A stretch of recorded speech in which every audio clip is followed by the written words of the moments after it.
Hey guys, it's the 30th episode of Stand Up with Pete Dominic. It's a very special episode. Today's question is, what are the consequences of President Trump ordering the assassination of Qassem Soleimani? Hey friends, today is a very special episode of Stand Up.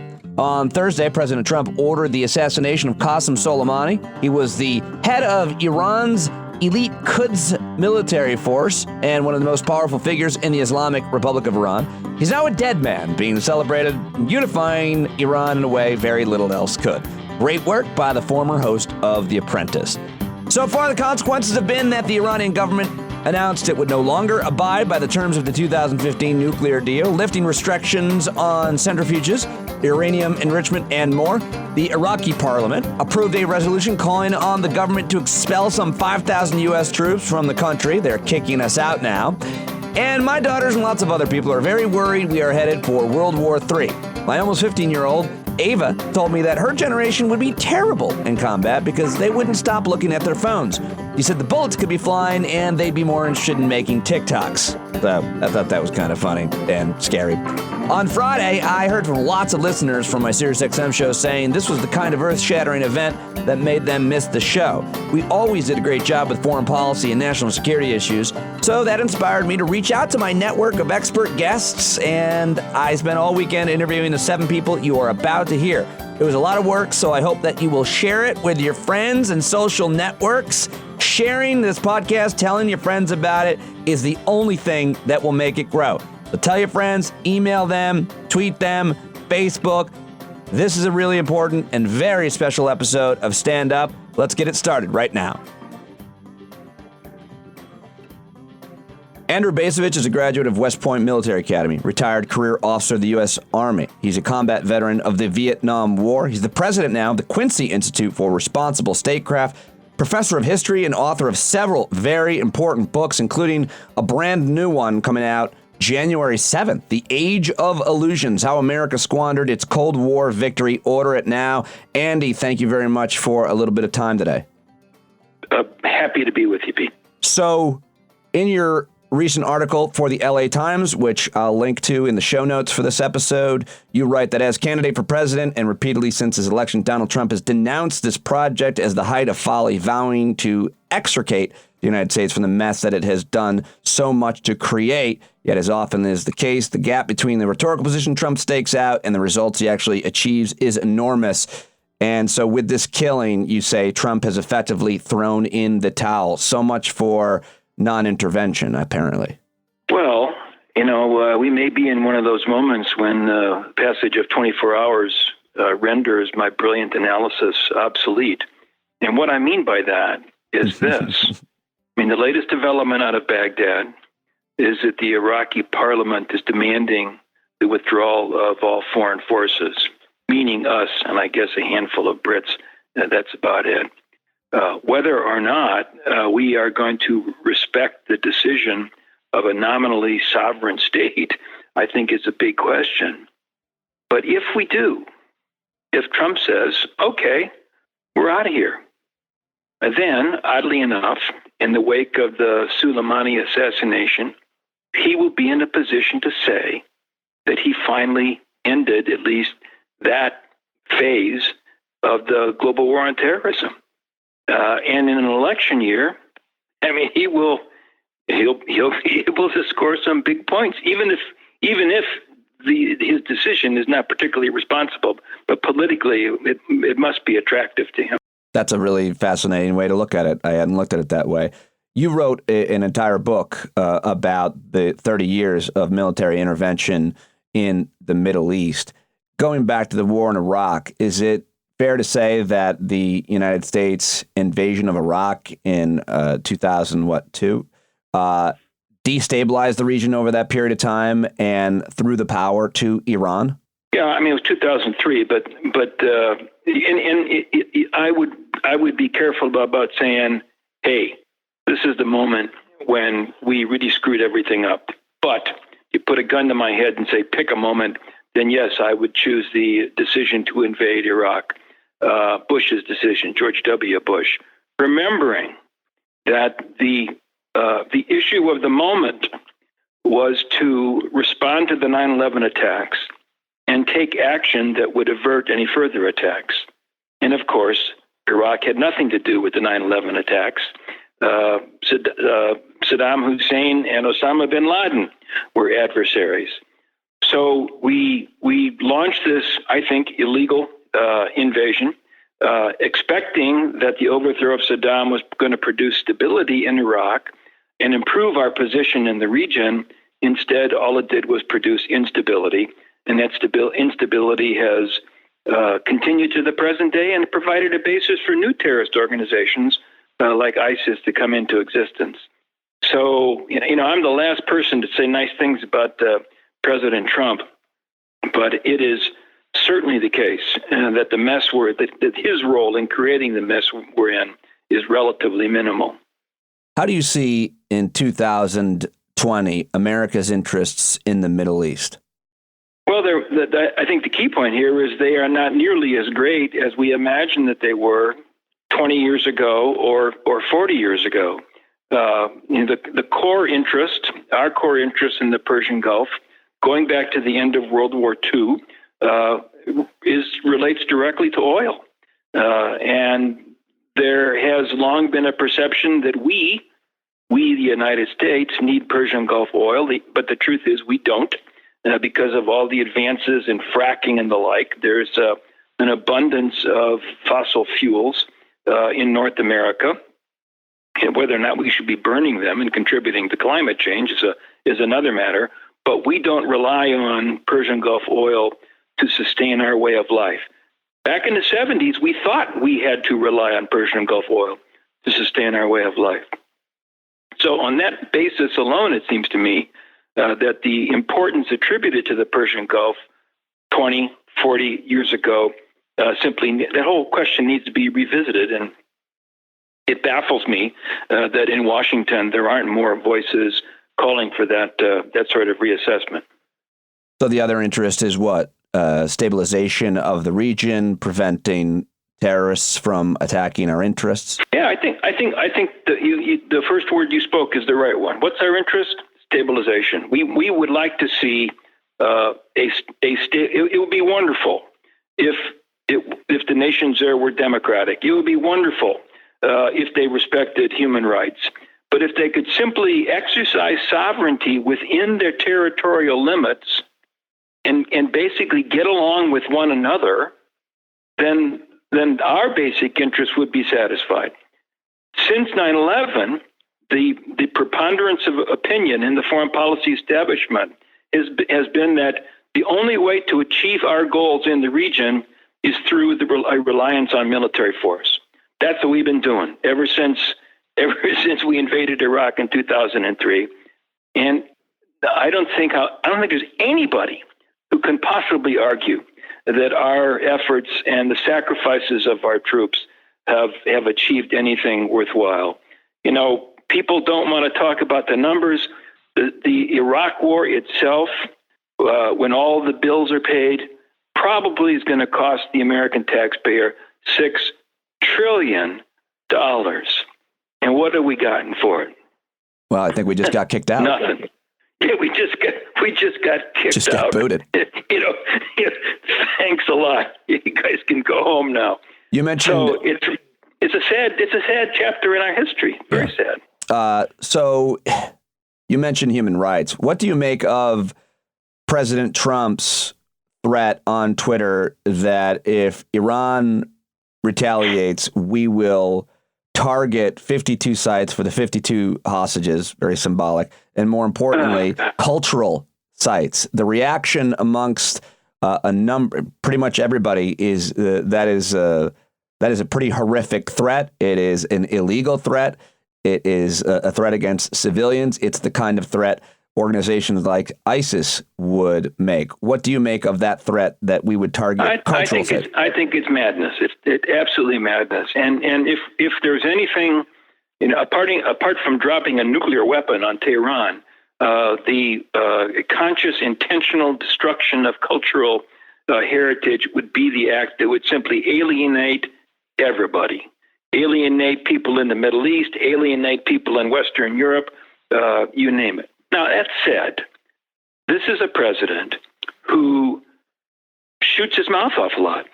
Fire and fury at North Korea. It is not the case that he never follows up, but it is frequently the case that there's a significant difference between what he threatens to do and what he ends up doing. You have to hope that there are cooler heads in and around the White House that would be able to persuade him, Mr. President, this is a really stupid idea, even though we have to concede that his advisors are themselves kind of a motley crew and don't seem to have a lot of sort of influence. He'll do whatever he wants. I just think I just don't take what Trump says all that seriously anymore. I think that his vice president and secretary of state's foreign policy is something along the lines of bring on the rapture. Yes,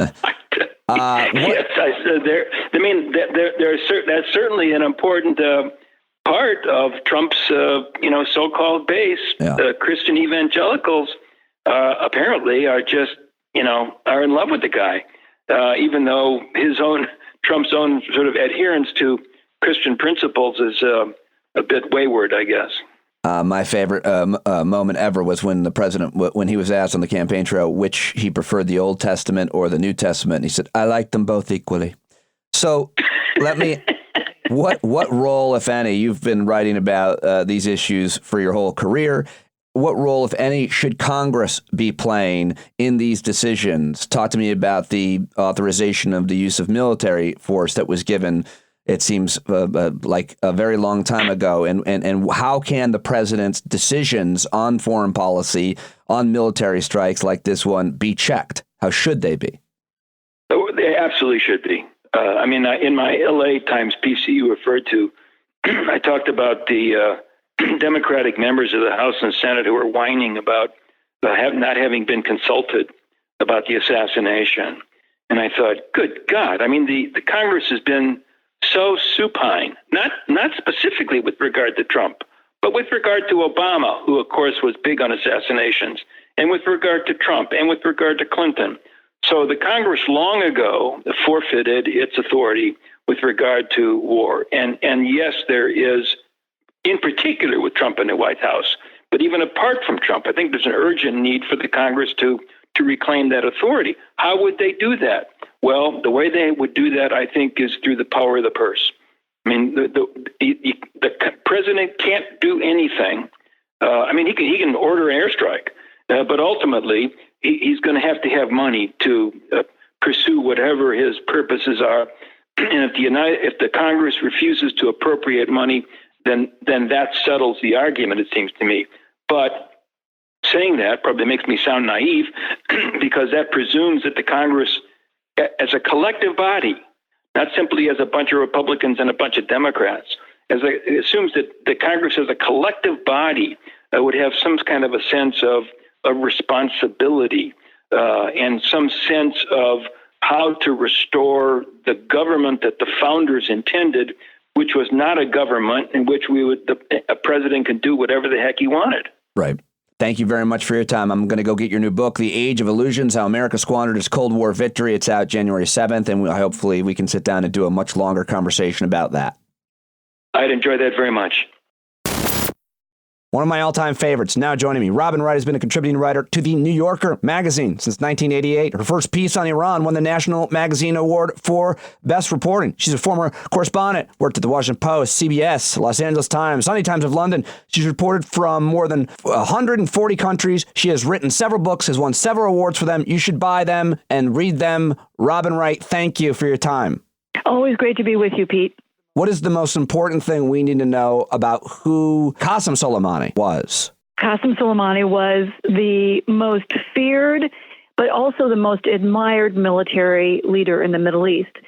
Since 1998, he has headed the Quds force, which is the elite branch of the Revolutionary Guards. He was in charge of Iran's strategic advance, as you could call it, or expeditionary operations across the Middle East. He was the one who helped nurture and aid and arm Hezbollah. He oversaw the salvage operation in Syria after a civil war erupted challenging the regime of President Bashar Assad. He's been pivotal in the Yemen war, in Iraq. He's been in charge mainly of all Iran's foreign covert military operations. So he was a figure widely feared by whether it was Western governments or Middle East governments, certainly the Israelis.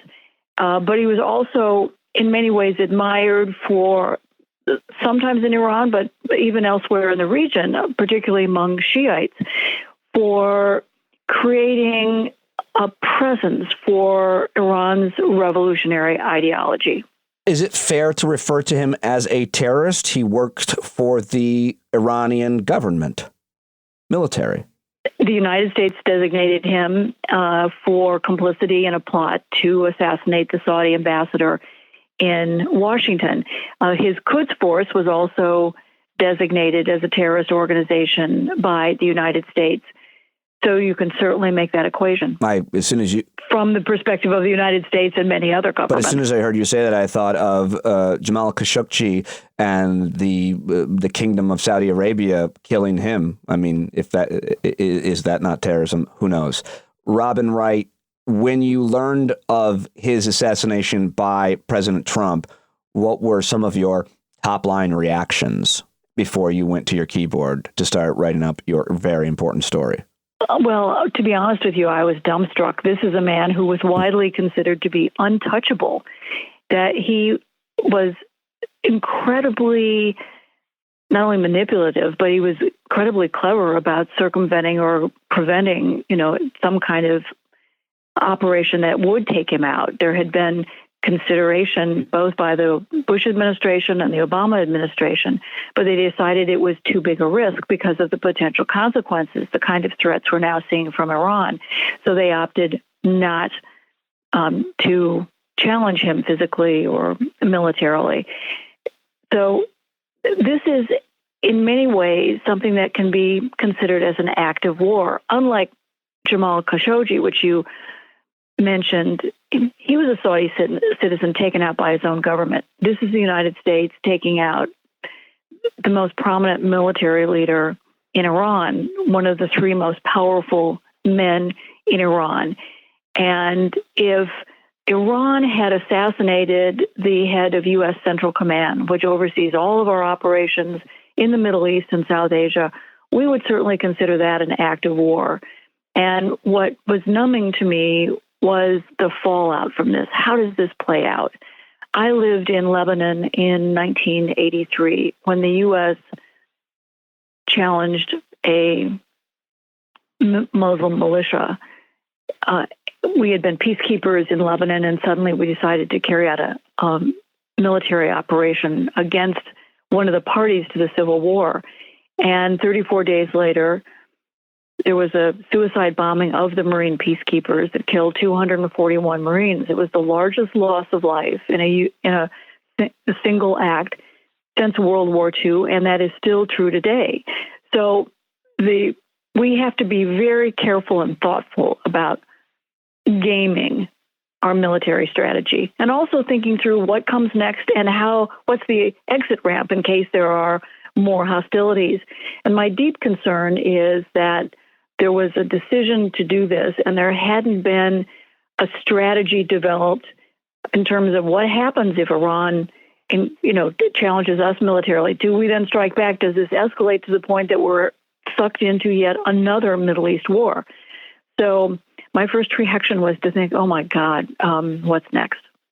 The problem that we have in media and conversations about events like this is we try to water things down to this or that, to binaries. The truth is, of course, there can be many views or ideas held in your mind at once. And so Soleimani being gone, being assassinated the way he was by the U.S. government, does that make Iran's ability to control these proxies and conflicts in other countries better or worse in the long run? Does someone just come in and replace him?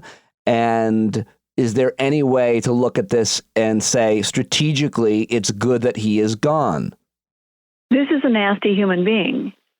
who had the blood of many hundreds even of American soldiers on his hands because he was the conduit, the mastermind of providing a lot of weaponry to militant Iraqi militias during the 8-year occupation by the United States of Iraq, and particularly loathsome kinds of equipment, but rockets, but IEDs, the explosive roadside bombs, as well as something called explosive projectiles, which could actually rip through an M1 armored tank.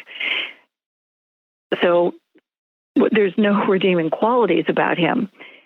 But to say, as the administration has, that this makes America safer is totally an illusion. The fact is, Iran has a very deep bench. And the same day, the Supreme Leader appointed Soleimani's deputy as the new leader of the Quds Force. This is not a new branch of the military that's just emerged to challenge or to carry out covert operations across the region. This is a group that has been in existence for decades, has thousands of forces, has a significant presence all deep into many countries. And so to think this is going to make us safer. Pete, the one thing that really strikes me is that the U.S. said we're safer, and yet the very same day we asked all Americans to leave Iraq. And we sent similar messages in terms of the safety issues and so forth to Pakistan, Lebanon, Bahrain, and Kuwait. This is something that just we have so many strategic interests in the region. ISIS is still operating in Iraq. And the fact that we're now in a defensive mode rather than offensively going after ISIS and helping create stability in troubled Iraq, that our presence is now so vulnerable everywhere in the region. I don't think the consequences are fully understood by almost anybody yet, including myself. I really worry. For example, after the Marine bombing, what happened was the U.S. Marines, supposed to be there as peacekeepers, went underground, and their mission was just to protect themselves. And 6 months later, they sailed off. It was effectively the end of our presence. And I worry about our ability to do anything in the Middle East because we're all going to be protecting ourselves. The idea that it makes us less safe, and what you just said, it seems that it means potentially there's a target on Americans' backs all over the Arab world, all over potentially Europe, especially, as well as even tourists. And of course, we're reminded of the hostages that Iran took from the diplomats there. So you think that killing, the assassination of Soleimani, puts a target on the backs of government workers, Americans all over the world? I don't know about all over the world, but certainly in the Middle East. And you mentioned the hostages in Iran. Well, I lived in Beirut for 5 years, and there were dozens of Westerners taken hostage by Hezbollah, which was then just an embryo militia, backed, aided, armed by the Iranians. And many of them were my friends. And Terry Anderson, who had the office next door to mine, was held for 7 years chained to a radiator.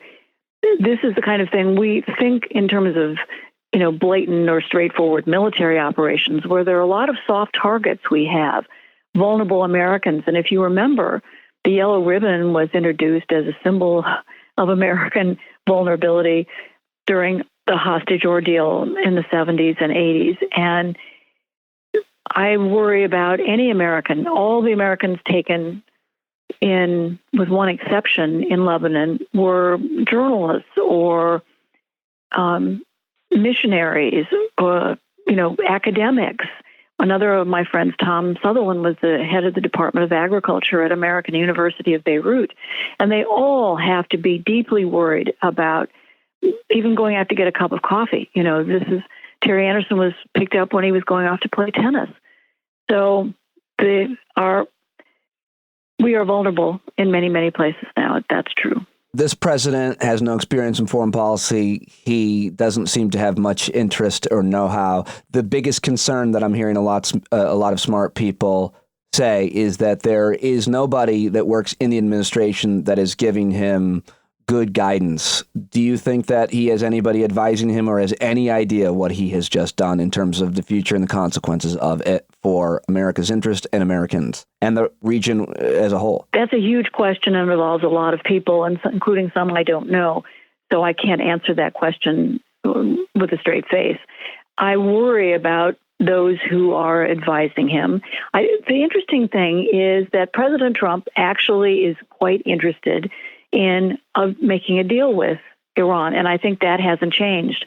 I think the tactics used to try to force Iran to the negotiating table may well backfire or may not be productive at a minimum.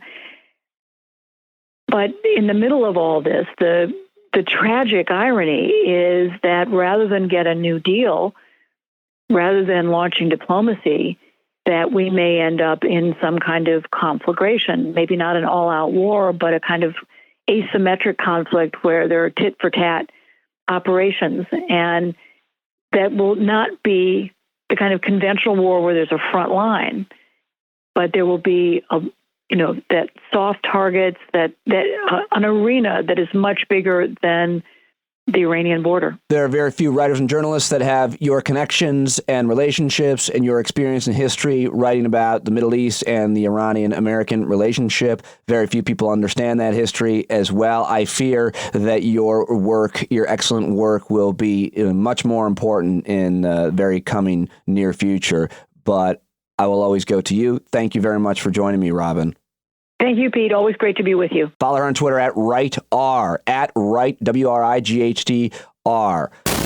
He is the president, the Council on Foreign Relations, CFR.org. Check them out right now. Also, he's the author of an awesome book, very relevant still, World in Disarray. He tweets at Richard Haas. Sir, thank you for joining me.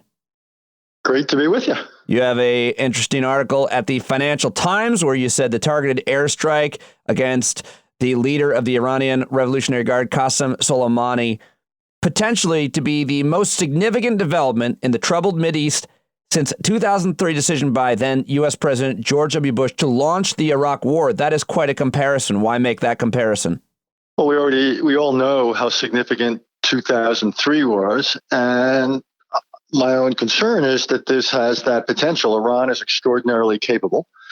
It's a country with several times the population of Iraq. It has energy capabilities. It obviously has the ability to carry out military strikes, use terrorism, use intelligence, all sorts of political pressure.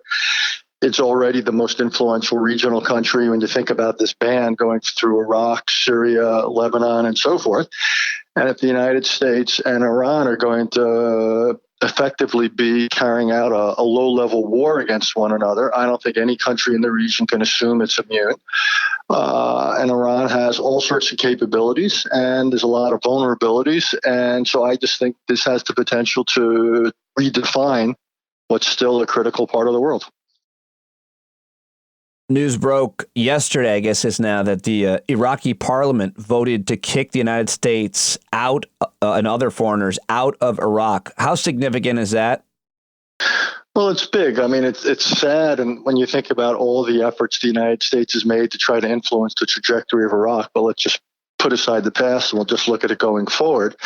This means that Iran will by far be the most influential country inside Iraq, gives them a powerful base, and also it weakens the capabilities of Iraqi national forces. The last time that happened, you had ISIS and other such groups run wild there. We had war in parts of Iraq. We had terrorists using it as a base from which to mount efforts against the whole region. And my fear is that something like that could return over the coming months or years. You have advised many world leaders, secretaries of state. This president was given a list of options. Is there anything that makes you think this president understands the consequences of the order to assassinate this Iranian leader? I don't understand this decision, even from his own perspective. This is a guy who ran for president on the basis of America first.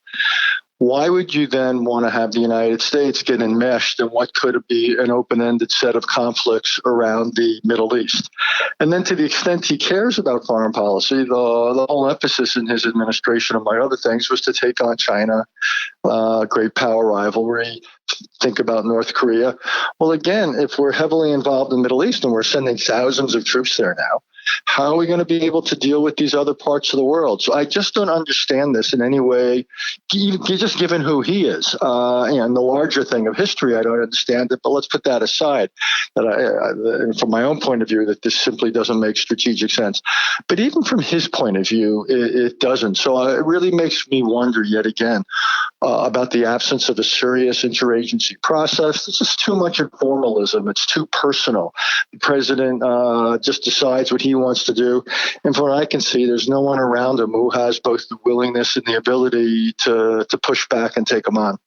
It's hard to think that he didn't do this to distract from his own domestic affairs being impeached. That's very cynical. We say that of all world leaders that they enact this kind of wag the dog strategy. But this president did. We've now seen so many videos and tweets of him saying Obama specifically was going to invade Iraq, or rather Iran, to distract. Do you think there's anything to the wag the dog theory? My own view is probably not, only because I was thinking that if you were to do anything with foreign policy in the run-up to the election, it would have been to go in the opposite direction. I'm more worried about American troops coming out of Afghanistan. We've already seen American troops essentially come out of much of Syria when we betrayed the Kurds. I thought there was a good chance American troops were going to voluntarily come out of Iraq. I thought he'd be much more likely to wind certain things down so he could say he was getting out of the quote-unquote forever wars in the Middle East. So my own view is that this might have been more impulsive than anything designed to help his reelection, because it's not clear to me it's going to help his reelection in a funny sort of way. He's given Iran a lot of influence over the course of events, and he's vulnerable. Imagine in 6 or 9 months something happens that doesn't necessarily help him. The Iran nuclear deal, most analysts say, was actually working. It was preventing the Iranians from getting a nuclear weapon. It was hard-fought negotiations during the Obama administration. Trump, of course, pulled out of that deal. What do you make of how that deal was working or not working, the pullout of that deal, the breaking of it by the Trump administration, and how it finds us with few options now? The deal itself, I thought, was flawed in certain ways. It wouldn't have been the deal I would have negotiated. I would have wanted the limits on Iran to last much longer. I would have wanted them to cover missiles and things like that. But that said, for 10 or 15 years, we were much better off with the deal than without it. And the president got out. When he exited the agreement, it wasn't like he had something better to put in its place. It wasn't, for example, that he tried to negotiate a new deal. So I think we're worse without it. Plus, he set in motion in many ways the events of the last few days. When we got out of the deal, he put into place these draconian economic sanctions, so-called maximum pressure. The Iranians then started pushing back by attacking tankers of Saudi refineries or shooting down the U.S. drone. And it set in motion the kind of momentum that brought us to this point. Sooner or later, this is what I had been saying publicly, I was worried they would do something that the United States would feel compelled to respond to militarily, and then we'd be off to the races. Well, guess what? We're off to the races. And so now we have not just the reality or possibility of conflict at any number of venues around the Middle East or even the world, but also Iran has announced that they are going to accelerate their departure from the 2015 nuclear agreement, which suggests to me they're going to be spinning more centrifuges, amassing more enriched uranium. So it's quite possible we're going to have a nuclear crisis alongside a regional one. And again, I simply don't see how we're better off than we would have been had we stayed in the agreement and tried to negotiate a better one. Some analysts, and they're not the president of the Council on Foreign Relations, but still are saying that this helps ISIS and their future resurgence. What do you say, sir? Well, I think it does in places like Western Iraq. If you have a reduction in the ability of the United States to work with our regional partners, vacuums get filled. And in the Middle East, vacuums never get filled by good guys. So bad things are already happening in Syria. They're happening in Libya. And now I'm afraid we're going to see bad things happening in Iraq. What do you make of the president's threats on Twitter to retaliate against cultural sites in Iran? Yeah, it's wrong in so many ways. It's a violation of the laws of war. It alienates the Iranian people because everybody then rallies around not just the flag, but they rally around their civilization. This is not what the United States should be doing or saying to the world. But most important, I would have thought that now the time had come, and even the Secretary of State was saying the time had come to de-escalate, to calm things down. And when the president does tweets like that, unless I'm missing something, that would not come out of my textbook of how to calm things down. Where and how do you see the Iranians retaliating? I wouldn't necessarily think it's today or tomorrow. I would think this nuclear announcement is one form. This buys them some time and space. They may look at opportunities. They may look at soft targets. They may look at something in Saudi Arabia. Odds are they'll try to do things that their fingerprints aren't on. So this is not going to be a classic war on a single battlefield fought by soldiers with a neat ending. Rather, this could just be a series of events, and things could start happening. There could be an accident here or assassination there, some cyber disruption somewhere else. Again, they might start pushing the contours of the nuclear agreement.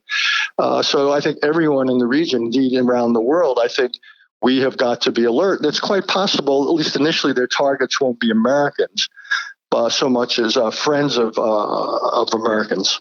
Want to take a shot at analyzing what this means for domestic politics in the presidential election? The short answer is, a lot depends upon the intensity of what the Iranians do. It's quite possible it won't have a big effect at all. That if the Iranians are careful, because they don't want to get blamed for or tagged for certain things, that this may not come to a head between now and the election. You could have American troops quite likely out of Iraq before then. So it's quite possible that this might not have a big effect. On the other hand, you could imagine, as could I, a crisis in Saudi Arabia, oil prices spiking, certain implications for the economy. American troops could get caught up in something in the Middle East and so forth. You could argue this one round or flat. Again, what's so interesting to me is why the president would have lit a fuse that now he really can't control. One of the lessons of history is it's much easier to start things than it is to end them. So he has now started something, and it's really up to the Iranians to decide how this plays out, what happens next, or next after next. And that, I wonder whether anyone explained to the president that he has lost the initiative at this point. Thank you so much for your time, sir. Always excellent. I really appreciate it. Anytime. You be well and have a good year, my friend. Former FBI special agent, CEO of the Soufan Group, author of the New York Times bestseller, The Black Banners, Arabic speaker, really good friend of mine, American hero, Ali Soufan. Very few people know more about this issue than him. Thanks for joining me. Thank you, Pete.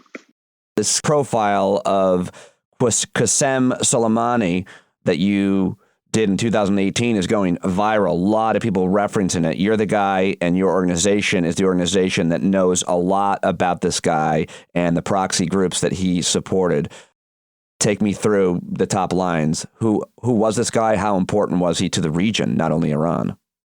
Well, Qassem Soleimani is probably one of the most dangerous generals in the world. Definitely the most powerful general in the Middle East. He is the commander of Al-Quds Force, which is the external operation of the Iranian Revolutionary Guard force. He is considered an Iranian hero, especially for the extremists in Iran and the regime loyalists. He fought 8 years against Saddam Hussein in the Iran-Iraq war. He then, was involved in different operations inside Iran, outside Iran, in Afghanistan. And after the 2003 invasion of Iraq, he had a goal, and he has his orders from the Iranian leadership to make it difficult for the Americans in Iraq. And the reason Iran wanted to make it difficult for the Americans in Iraq, they believed at the time that the next step, the next stage after Baghdad is Tehran. So if the Americans are finding a lot of difficulties in Iraq, they thought they won't attack other countries in the region, especially Iran and Syria. And in Iran, he created a lot of chaos. He was involved in planning and executing a lot of attacks on American soldiers. He had a lot of American blood on his hand. But also at the same time, he took advantage of the democracy in Iraq, the fact that people now can vote and the majority can win, and especially that the majority of Iraq are Shia. So he built alliances with many Shia political parties. Many of them were in Iran, during the Iran-Iraq war, because they were against Saddam Hussein. And through that, he established later on, he was essential in establishing the Popular Mobilization Force, which is a coalition of Shia militia and minority militias. There's some actually Christian militias in the PMFs in order to fight and defeat ISIS in Iraq. He was essential actually in preventing Baghdad from falling into ISIS's hand early on. So he is a complicated character, but he is a true believer in the ideals of the Ayatollah, especially in the ideals of Khomeini. He is a true believer of the concept of death to America, but also at the same time, he was very pragmatic. After 9/11, he thought it's an opportunity for Iran and the United States to work together against the Taliban and against Al-Qaeda, but that didn't go far because of a lot of actions inside Iran and with the United States and the U.S. administration. And he was able to single-handedly establish an arc of influence all the way from Yemen to the borders of Israel. He has hundreds of thousands of fighters loyal to him and loyal to the Quds force. We know them as Al-Houthis in Yemen. We know them as the PMFs in Iraq. We know them as Hezbollah in Lebanon, Fatimiyun and Zainabiyun in Pakistan and Afghanistan. And this arc of influence, I believe now, will be essential for Iran in their retaliation against the killing of Qassem Soleimani. What does the killing of Soleimani do to Iran? There are different factions in Iran. There are the hardliners. There are the reformers. There are different in terms of religiously, in terms of generationally. There was a revolution there. And at the time, we were led to believe by a lot of Iran experts that the President Obama at the time shouldn't put his finger on the scale and shouldn't be encouraging the revolutionaries because anything from America tends to unify Iran. Does the assassination of this guy unify Iran, even though they had these different factions, or does it create more divisiveness? Are they celebrating his death in anywhere in Iran?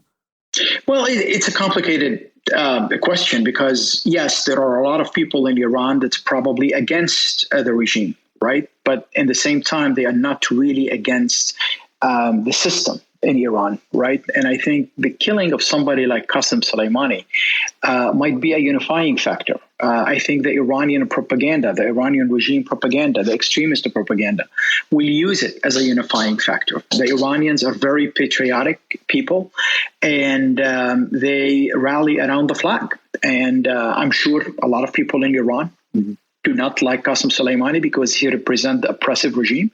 But also at the same time, a lot of people in Iran like Qassem Soleimani and they think of him as a hero. And I think the regime now will take an opportunity to unify the different factions of the Islamic Republic of Iran. You mentioned reformers and moderates and extremists and all these different factions. I think a lot of them now will be unified in the face of the threats that they perceive are coming from the United States. And these threats were basically signified by the killing of Qassem Soleimani. The same thing in Iraq. You have a lot of people in Iraq that probably are happy with the death of Qassem Soleimani. Many Sunnis in Iraq do not like Qassem Soleimani's. Shia also in Iraq, they are threatened by Iranian interference and they are very nationalistic people.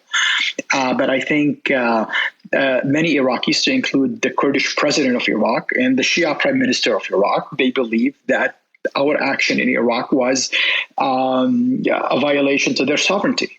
Killing Qassem Soleimani in Iraq will weigh heavily on the Iraqi government. And now many Shia politicians and Shiite militias will try to force the Iraqi parliament and the Iraqi government to legislate a law for the United States to leave Iraq. And I believe the Shia militia in Iraq soon will declare war or resistance, as they call it, against the United States presence in the country in a very similar manner to what Hezbollah did in the 80s and 90s against Israel and southern Lebanon, or the Houthis are doing against the Arab coalition, the Saudis and the Emiratis in Yemen. So I think, the region was always, a powder keg, and I think the assassination of Qassem Soleimani threw a dynamite on this powder keg. And I think the region on January 3rd, 2020, is very different than the region is on January 2nd, 2020. Talk about the issues and the potential violence in the region. What are the threats to the United States of America? What are your concerns for our national security? I think over here, even though they have probably sleeper cells that can do terrorist attacks, but I really doubt that they will do that. I think we have the capability to prevent and detect any threats from Iran or its proxies. I think the Iranians also won't target civilians. I think they want to keep the war as a military war and as a geopolitical competition between them and the United States. They don't want to lose any of the international sympathy that they might have. But I think Iran have a very strong asymmetrical presence, thanks to Qassem Soleimani. Presence that he has been building for the last 2 decades, the one that we talked about. And a lot of these militias, like the Houthis, like Hezbollah, like the PMFs, like many different factions in Syria, will be part of the Iranian response. Iran's strategy is not based on a conventional warfare. Their defensive strategy is based on asymmetrical warfare. I think they learned a lesson from Saddam Hussein that you can never stand up against the American military. But you, on the other hand, can give the Americans hell by attacking asymmetrically in many different areas around the Middle East, in a way similar to what Hezbollah did in the 80s and 90s against Israel. So I think this probably will be their plan of attack. It will be a plan that will continue the strategy of Qassem Soleimani in the Middle East and ultimately try to accomplish his goals. And his goals is to get the United States out of the region. Now, before, all the confrontation that we had with Iran has been controlled confrontation. With the killing of Qassem Soleimani, I think the control element of the confrontation is out of the door. And now we're going to have an unconstrained conflict, and the region will be very chaotic because of that. Lastly, what about the Strait of Hormuz? What about the price of the gallon of gas at the pump? I think that Americans have no problem going to war when there's no cost to Americans. Well, I think already the price of oil went up. I think there's probably more than 3% increase overnight. Any Iranian attack on the oil facilities in Saudi Arabia, or any hostile activity in the Strait of Hormuz, or attack by the Houthis on Bab al-Mandab in Yemen, might negatively impact the price of oil. And I think then we're going to have a bigger problem on our hand, because that will affect not only the United States, but the whole world economy, frankly. Thank you, Ali Soufan. Thank you, Pete. Dr. Trita Parsi is the executive vice president of the Quincy Institute for Responsible Statecraft and the former president of the largest Iranian-American grassroots organization in the U.S., the National Iranian-American Council. He's an award-winning author who wrote 3 important books, all of which you should read. He won a prestigious award for Ideas Improving the World Order. He lectures at prestigious colleges. Dr. Trita Parsi, thank you very much for allowing me to call you on your weekend. I appreciate it. My pleasure. How did I pronounce Iran? Is it Iran or Iran? I always say Iranian. It's Iran. Thank you. All right. So, first of all, I imagine you're monitoring both the American media, Iranian, Israeli, European media, and I think they're probably getting different stories. One thing we can agree on is the United States is taking responsibility for assassinating. Another thing that we can agree on, which is that he was a very powerful, high up, important person in the Iranian government. But what are you hearing from all of these different media outlets, and what, Dr. Parsi, is the truth? Well, predictably, of course, the Iranians see this as an act of aggression. They have called it an act of war. Former U.S. officials have also called it an act of war. And they're seeing it as an unreasonable escalation, disproportionate to what had happened, something they did not expect. In fact, despite the narrative around Soleimani, that he operated in the shadows, etc., he is remarkably visible for being a high-level general. So he actually had not taken massive security precautions, because I think the Iranians believe that he would not be attacked precisely because killing him would be an act of war. The only country that has come out and endorsed this is Netanyahu's government in Israel. Even the Saudis and the UAE, who otherwise have been equally aggressive in pushing the United States to go to war with Iran, have kind of laid low and been rather silent about it, which is probably quite clever for them to do so. In Europe, you have countries like France and others coming out and saying that this is making the world more dangerous. Even the Brits have warned that this chicken race between the Iranians and the Americans is too dangerous, and they don't want to get entangled in it. So but you also don't have the type of condemnations that you probably would have gotten from Europe 20, 25 years ago. But you didn't have that this time around, but also no endorsements of it.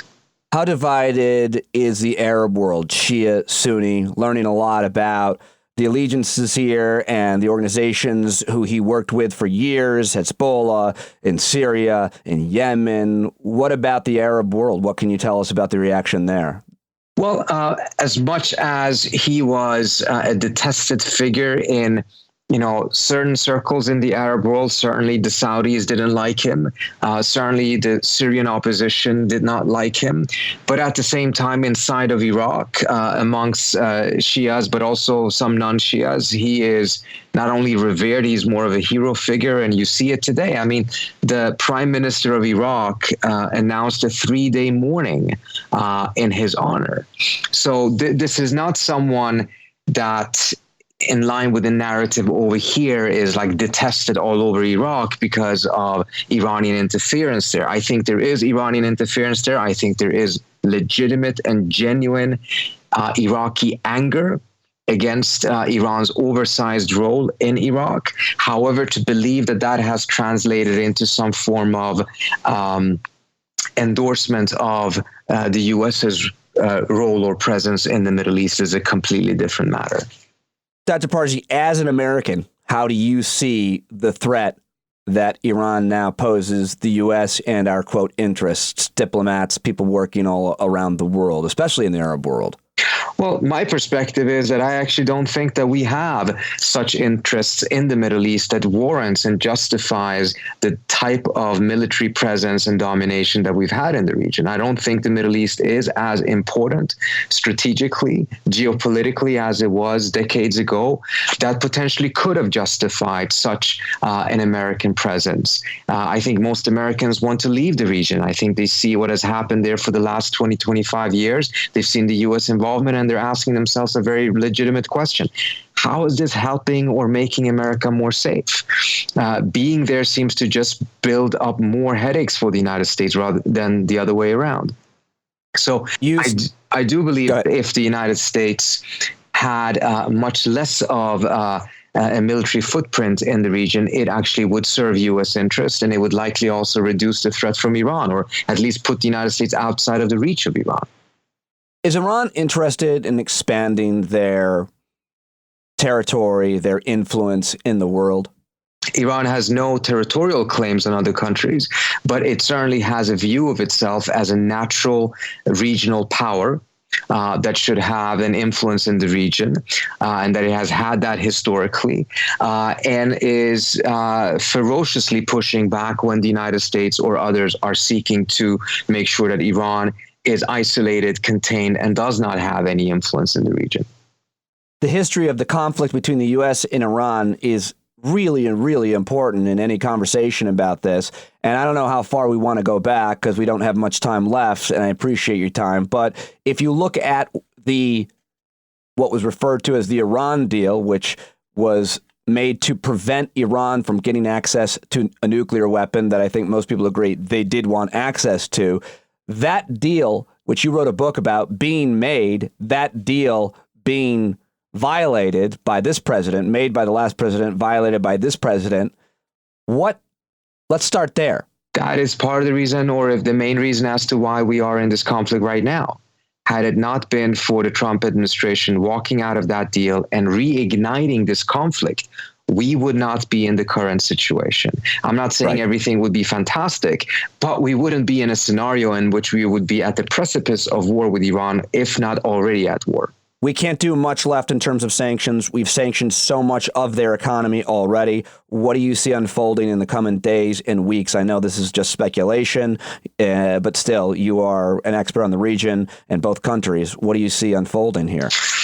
It very much depends on what the Iranians do. I do believe that the first thing they will do is to take advantage of Soleimani's death, in the sense that Soleimani was a rather unique figure in the Iranian government. The government is very unpopular in many, many quarters amongst the Iranian population. Soleimani, however, was largely popular in most quarters of the Iranian population, and it's mainly because he was seen as a critical figure fighting and defeating ISIS. So I think they're going to do whatever they can to make sure that some of his popularity now rubs off on the regime as a whole. Then the question is, how and when will they retaliate? I do believe, unfortunately, they will retaliate. But I am not so convinced that they will retaliate relatively soon. I think they will wait and use the element of surprise to their benefit. But that means that this conflict would continue and it would escalate. And that's what I'm most worried about. We should not even be in this situation. If the Trump administration had not walked out of the nuclear deal, we may not have been in a paradise or in a fantastic situation in the Middle East, but we would not be facing the disaster that we're facing right now. Does the assassination of Soleimani unify or Iran or divide it further? At least in the short term, it will definitely unify it. And it is coming at a time when they were quite divided, and you could see how tensions in society had really grown because the sanctions were very hard hitting, but the sanctions were also hitting the population, particularly the more poor elements of the population rather than the regime. And the income and wealth inequality in Iran has really grown to grotesque levels. And you could see that tension within society. And then this happens, which will be used, I think, somewhat successfully to rally people around the flag. Anything else that's really important? Any other point that you want to make, that you've seen made, that you think is important to make? Something I might not have asked. I think the question the public probably is asking itself, but Washington is not, is why are we there? You know, we went into Iraq almost 20 years ago. We know now that we were lied to throughout the entire Afghanistan war, that from the very outset, decision makers did not believe that there was a likelihood of success in Afghanistan. Yet they kept on saying that, we're going to turn a corner soon. We just need more troops. We just need to do this. 18 years later, we're still there, have no idea what success looks like, have no idea what the path to success would be. At some point, Washington is going to have to answer the question that the American public is asking themselves, which is, why are we there? Thank you, Dr. Trita Parsi. Thank you. Matt Gallagher is a former U.S. Army captain and veteran of the Iraq War. He's a highly respected author known for his war memoir, Kaboom, as well as a novel titled Youngblood, a collection of short stories called Fire and Forget. His new novel, Empire City, comes out in April. Buy it now. He's very active and outspoken on Twitter. Love following him on Twitter at MattGallagher0, where yesterday he tweeted, "Somewhere in America right now, there's a grandparent who served in Desert Storm, a parent who served in the Second Iraq War, and a teenager considering enlisting to fight in the Third Iraq-Iran War." Matt, thank you for joining me. Of course, Pete. I always enjoy chatting with you. What was your reaction when you heard that President Trump ordered the assassination of this Iranian Quds Force leader, Soleimani? My initial reaction was total shock, like a lot of people. I'm no geopolitical expert, but I know that both the short-term, medium-term, and long-term consequences of this are going to reverberate through the Middle East for a long, long time. This is not just a renegade cleric who's heading up a terrorist cell. He's a general of a large nation state, arguably the second most powerful person of that nation state. This is not like killing Baghdadi or bin Laden. It's something else entirely. What, if any, conversation have you been having with your friends who served in the Iraq War? I've been talking with friends and peers of mine who served in 2007 and 2008 in Iraq. I think this is just further proof that the end of our war was anything but. And, it's just very kind of dispiriting to realize that, a whole new generation of American young people are going to be sent to the same region that we fought in. Whether or not, what exactly that looks like is obviously still to be determined. But, whatever terminology you want to use, conflict, war, whatever, the details are very real that the Middle East is going to be someplace that American service members have to continue to focus on because of the decisions of, a few rich white men in charge. You have been very vocal about the fact that a whole bunch of the architects of the Iraq War are still being presented on television, still being presented as experts. When you see many of those same people, Ari Fleischer and other military experts who rooted for the Iraq War, who got us into that war, rooting for this war, or even commenting at all, what does it bring up in you? Mostly rage. Seeing John Bolton crowing on Twitter yesterday was just way too fucking much for me. The man managed to miss Vietnam, yet ever since hasn't seen a war that he doesn't want to champion. There's that. There's also just the fact that these guys are so worn down at this point. They're just using the same talking points. Ari Fleischer was talking about, and Mike Pompeo are talking about the Iranian people are going to rise up in celebration of this. That's crazy. We're already seeing before this went down, there were plenty of reports of generational divide within Iran. Many of the protests were protesting their own government. Well, Nothing brings people and their government together quite like an outside enemy, right? And lo and behold, we've managed to do that. So, just kind of the lazy rehashing of the propaganda points that some of us remember from 2002 and 2003. Some of your younger listeners, this is brand new, but it's the same old tired shit. If nothing else, I wish they'd come up with something new. Why did you tweet AUMF a number of times?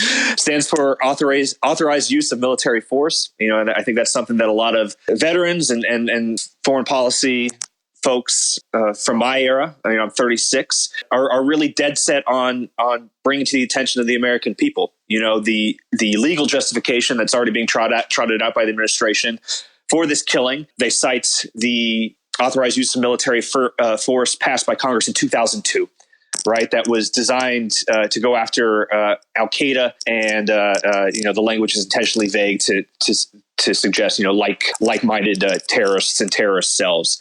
Well, yes, this guy and the forces he were in charge of are branded as terrorist forces with justification by the State Department.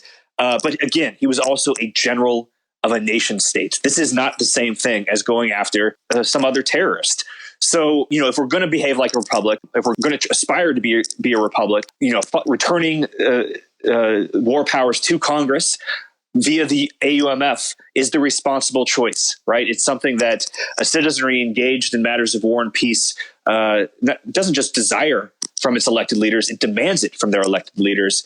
And, this is just another example of something kind of being broken in the way we govern 21st century America. There's many examples of that. This happens to be the one that directly related to our foreign policy and how we conduct foreign war. What would you say to a young man or woman who may be considering signing up for Trump's war? Oh, God. I'll admit to being very, very torn on this issue. On one hand, I'm very proud that I'm part of a country that still produces young people who are bold and courageous enough to want to serve in uniform. On the other hand, I'd probably suggest, unless they were really dead set on it, maybe give it a couple years, see how this thing plays out. Because, even on Twitter, I got a lot of responses yesterday from service members from my war, from Desert Storm, anything and everything in between, sharing personal stories of how they've advised their own kids not to serve, that they're still proud of their own service, that, in some cases, they've earned educational benefits and economic and social mobility that otherwise would not have been afforded to them. And they're applying that to advise their children to do anything but serve in the military. I found that really, really powerful and also deeply, deeply sad, because these are committed patriots who are seeing what's happening and saying, no more, not for my kid. My son's 2. I have some time before I have to, come to that conversation or decision myself. But I'd be lying if I said it's not already brewing. And if he were 15 or 16, honestly, Pete, I'd probably be saying, let's give college or vocational school a try first. If you still want to serve, it'll still be there in a couple years as an option. The Selective Service website, as you know, experienced outages over the past couple of days amid apparently fears of a military draft. What was your reaction to that? Yeah, not the best representation of the younger generation, but I kind of get it. In many ways, people, late teens, early 20s, they've been conditioned not to think about these wars as their wars. Right. They were very young, if even born at all, when 9/11 happened. They've spent their entirety of their lives being told not to worry about it. The military it's made up of Batmans who are going to swoop in and take care of this stuff for you. That's just been part of their everyday life. And now being confronted with the possibility, vague though it is at this moment, that they're going to be drafted into the military and have to confront these things.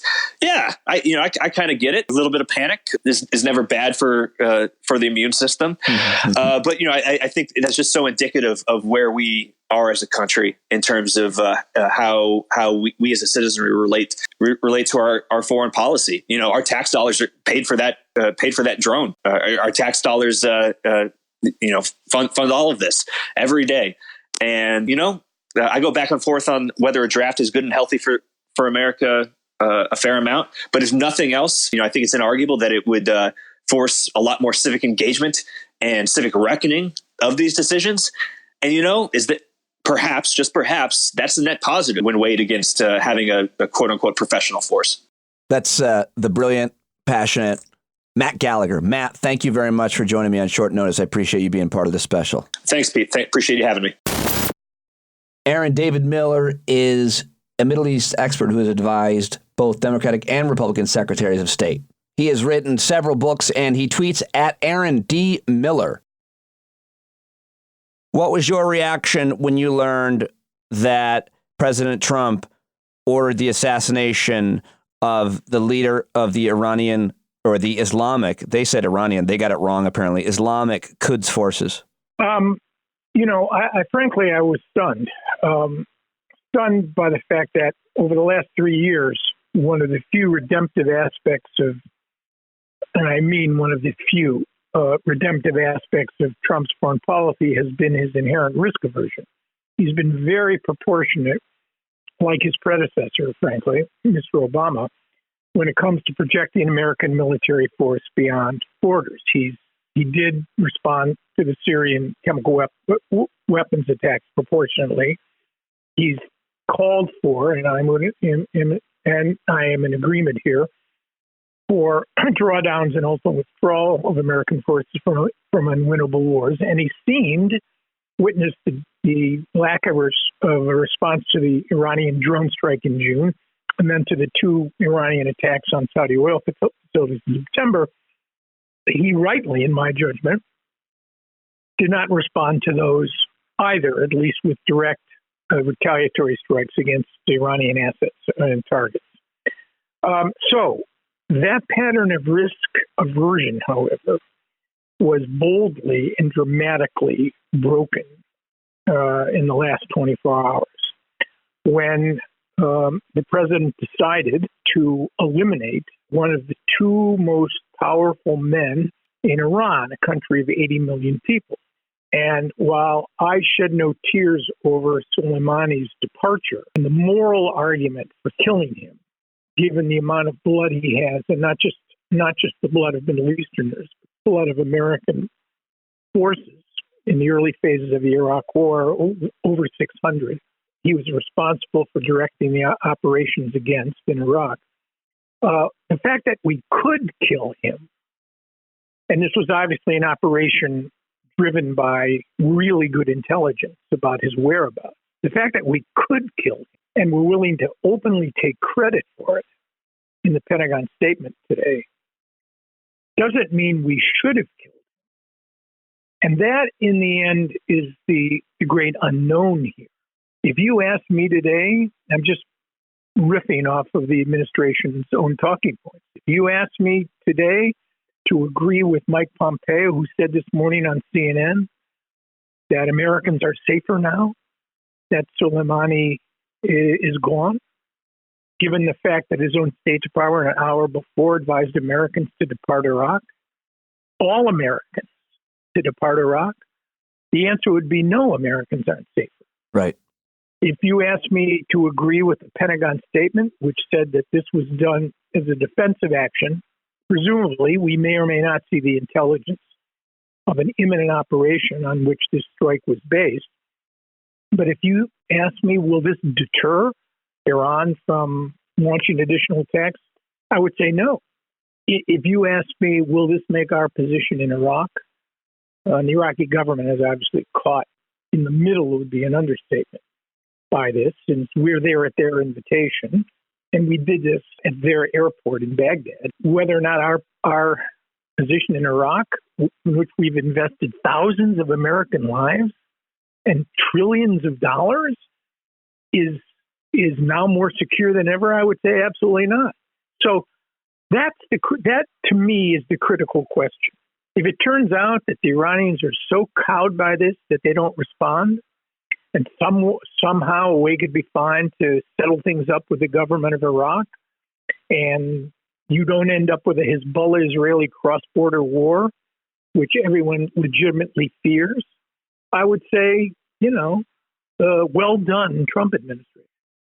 But that would defy the political laws of gravity in this region. So I'm more worried now about the prospects of a major confrontation between the United States and Iran than at any point in the last 25 years. You tweeted the hit on Soleimani is most consequential assassination in the Middle East in decades. It goes well beyond bin Laden and ISIS leader Baghdadi in both its practical and regional implications. It will be perceived not just as an escalation in the U.S.-Iran shadow war, but as an act of war against a regime. What is so different about the assassination of Soleimani than bin Laden or Baghdadi of al-Qaeda and ISIS? I think because the implications and the consequences of killing Soleimani affect so many different theaters of operation and so many different dynamics than either of the other two. I mean, bin Laden's killing, 10 years after 9/11, he was presiding over an organization in retreat, al-Qaeda. Baghdadi, the caliphate, has been essentially dismantled. These were consequential acts for sure. They were acts of, I would argue, retribution. It's quite clear that the United States had both of these men on their list. That would include the killing, by the way, in 2006 by a U.S. drone strike or airstrike of Abu Musab Zarqawi, who created the forerunner to the Islamic State. Killing Soleimani, again, the second, arguably the third most important man in Iran, is going to force a retaliation from the Iranians of real consequence. And that retaliation, if it involves killing American diplomats, planning IEDs or EPDs that end up killing Americans in convoys in significant numbers, will prompt the administration to make a major decision. Because if the Iranians kill Americans, and look how this train got started for the death of a single civilian contractor, although there were a pattern of attacks by these popular mobilization units, part of the Iraqi security regime, but also closely allied with the Iranians for a period of months now. If they kill Americans in large numbers, the administration is not going to be content with attacking Iranian proxies in Syria or Iraq. I would argue there's a very good chance, not inevitable, but a very good chance that the administration will respond to a severe Iranian response with a sustained, large-scale attack, conventional military attack, using air power and missile strikes and maybe cyber against Iran itself. And that, kicks into motion so many other potential factors of instability in this region, not only affecting the price of oil, which has already spiked, which will likely going to continue to spike, but it raises the possibility of another cross-border conventional conflict between Israel and Hezbollah. So I think neither of the other two killings, Baghdadi or bin Laden, carried the practical consequences of events that are now in train. Now, I don't know, we may not think a step or two ahead, but the Iranians do. And it'll be fascinating. There'll be funerals for the next several days. It'll be fascinating and sad, tragic, and unfortunate to see exactly how they do respond. But I don't see this, Pete, as a one-off, a kind of controllable war of the shadows where they're going to do this to us. Somebody will disappear or get assassinated somewhere else. This has the potential to becoming an open conflict with no plausible deniability because there's no need anymore for plausible deniability. That's the real concern to me here. What is the possibility they could strike us here in America? That's been raised. Soleimani repeatedly talked about Iran's capacity to reach the United States. The FBI, I know, had information around 2011 about an attack that was planned against the Saudis here in Washington. I think that would be a target of last resort for the Iranians. There's so many other target sets here that they can draw on without the logistical, political, and security implications of actually striking here at home. It's such a target-rich environment. Our profile in this region is deep. Our military footprint is deep. They could, in the beginning, decide not to go directly against American forces or diplomats, but choose more vulnerable targets in terms of our allies. If I were the Saudis and the Israelis, however gratified I might be this morning with the fact that Qassem Soleimani is no longer here, I'd be, and I know for sure this is the fact with the Israelis, they're already trying to sort through the consequences and prepare for the wide range of contingencies that could occur in the wake of the Iranian response. Remember, I don't know if there's an equivalent to Qassem Soleimani in American terms. The closest would be, the analogy would be the director of the CIA, plus our JSOC, our counterterrorism group in the military, which runs special ops. That's who he was. And it strains credulity to the breaking point to assume that the Iranians will not find a way to respond in a way that's both consequential and really severe, and to do that against the Scary times. I'm glad we had you to check in with to understand it a bit more. Aaron David Miller, follow him on Twitter at Aaron D. Miller 2. Always great to talk to you. Thank you, sir. You too. Take care. All right. There you go. Thank you very much for listening to today's episode. Thank you very much for your support. Please tell your friends, share this podcast, share it on social media, email your friends with links to it. Thank you to my guests today, Robyn Wright, Ali Soufan, Trita Parsi, Richard Haas, Matt Gallagher, Aaron David Miller, and Andrew Bacevich. Please follow all of them on Twitter. Tell them you heard them here on the podcast, and consider a paid subscription on Patreon, patreon.com/Pete Dominic. And protest any possible potential war. Elect people who will not allow for this to happen. Thank you. Peace and love, baby. Peace and love.